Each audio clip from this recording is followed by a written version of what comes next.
योग माया मुपाश्रिता, योग माया को आदेश दिया सुंदर रास मंडल का निर्माण कर। शरद पूर्णिमा की रात्रि जब आई, भगवान ने सभी गोपियों को बुलाने के लिए अपनी बांसुरी को लिया। अर्धरात्रि के समय कदम्ब के वृक्ष के नीचे पहुंचे और भगवान ने ऐसा सुंदर बांसुरी का वादन किया।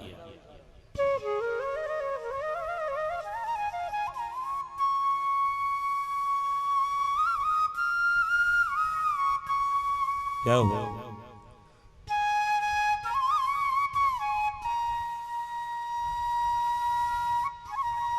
बांसुरी की धुन को सुनकर जितनी भी गोपियां थीं, ये सारी गोपियों की नींद खुल गई। सुखदेव जी महाराज कहते हैं, कैसी बांसुरी बजाई।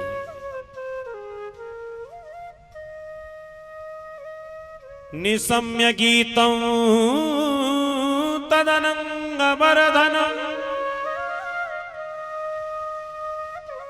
ब्रज श्रिय कृष्ण गृहीत मानस आजगमुरन्योन्यमल चित्योद्यमा सयत्र कांतो जवलोल कुंडलः। निसम्य गीतम तदनंग वरधनम, काम को बढ़ाने वाली, अनंग माने होता है काम। अर्धरात्रि के समय भगवान ने ऐसी धुन बजाई बांसुरी की कि जितनी भी गोपियां थी वो सभी गोपियों छटपटाने लगी भगवान से मिलने के लिए। आधी रात का समय जब गोपियों की नींद खुली,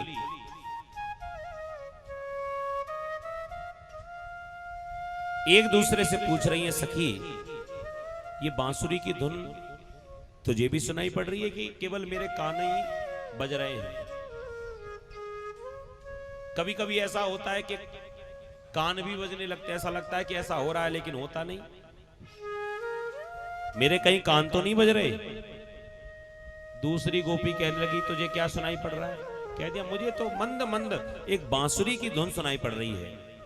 दूसरी गोपी कहने लगी, तुम्हें तो केवल बांसुरी की धुन सुनाई पड़ रही है, मुझे तो बांसुरी की धुन में मेरा नाम भी सुनाई पड़ रहा है। ऐसा लग रहा है जैसे कन्हैया मेरा नाम लेकर मुझको बुला रहे हैं। तो चलो, जब तुम्हें बुला ही रहे हैं तो फिर यहां पर खड़ी क्यों हो? सभी गोपियां दौड़कर कन्हैया के पास जाने लगे। देखो भैया, सबके घर की व्यवस्थाएं एक जैसी तो होती नहीं, हर घर की व्यवस्था अलग अलग। किसी किसी घर में तो सास इतनी खतरनाक कि बहू की सांस ही बंद कर दे। प्रेम से बोलो राधे राधे। राधे राधे। सांस ही निकल गई तो फिर काहे की सास? किसी किसी घर में, हर घर में नहीं। ये समस्या हर घर में नहीं है, लेकिन कहीं कहीं तो है। कहीं कहीं सास बड़ी खतरनाक और कहीं कहीं बहुएं ऐसी खतरनाक आ जाए कि बेचारी सास की सांस बंद हो जाए। प्रेम से बोलो राधे राधे। हर घर में अलग अलग व्यवस्थाएं हैं। अब कौन से घर में कौन की सांस बंद है ये तो परमात्मा ही जाने। कहीं तो बहुएं सास से परेशान और कहीं सास बहुओं से परेशान। तो ये बात हम इसलिए कह रहे हैं कि जब भगवान ने बांसुरी का वादन किया, बांसुरी की आवाज सुनकर जो गोपियां दौड़कर कन्हैया के पास जाने लगी, क्योंकि बहुएं खतरनाक थी, इनको कोई रोकने टोकने वाला ही नहीं था। ये चाहे दिन में जाए चाहे रात्रि में जाए, इन्हें कोई रोकने वाला नहीं है। दौड़ पड़ी।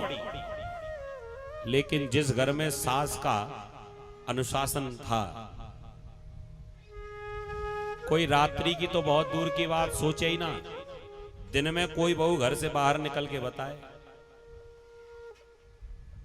अब वो बेचारी गोपियां घर से कैसे बाहर निकले?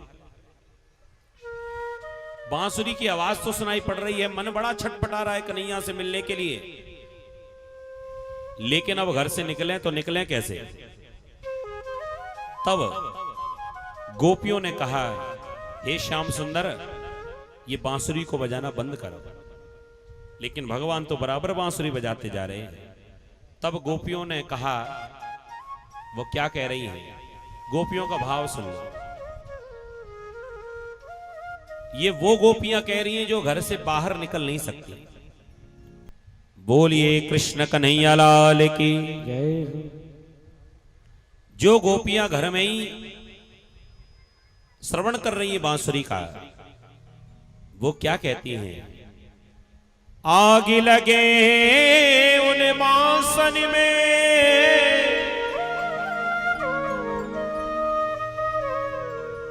जिन ते निकसी बर बसुरी।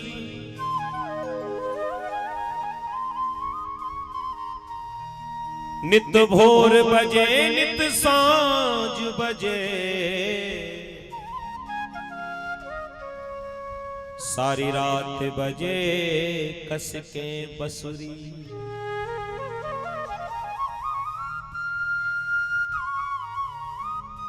तब तक एक सखी ने पूछा कि बांसुरी बजाने वाला कोई और, तुम्हें क्या परेशानी, चाहे दिन में बजाए चाहे रात में। तो कह दिया, जब बंशी धुन बाजती है,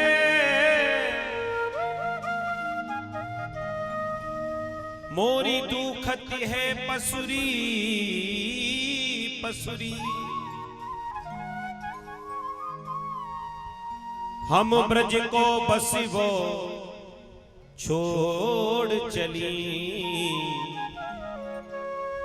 इस ब्रज में बसरी तू बसुरी।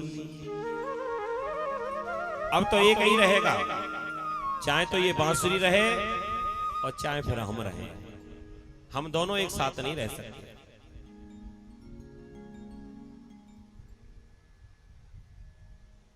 ये वो गोपियों का भाव है जो गोपियां घर से बाहर नहीं निकल सकती।